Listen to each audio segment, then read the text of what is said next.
Prepare the project. Save the current project or open a saved project. It could be a local file or a file from any integration components.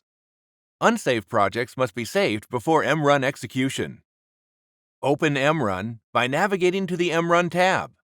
MRUN will automatically show all locally connected and configured mobile devices. Configure a ZAP farm connection if you have one. This provides an easy way for working with external devices. MRUN will show all available devices. Another way is to create a single manual connection using the Create New Connection button. Configure the connection by clicking on a device icon.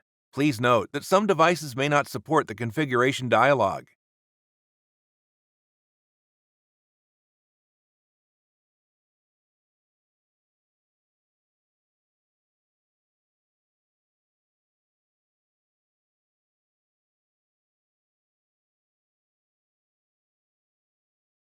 When the configuration is done, save it. ZAPTEST can save this configuration and keep the current application status. Later, this configuration will be loaded in the exact same status.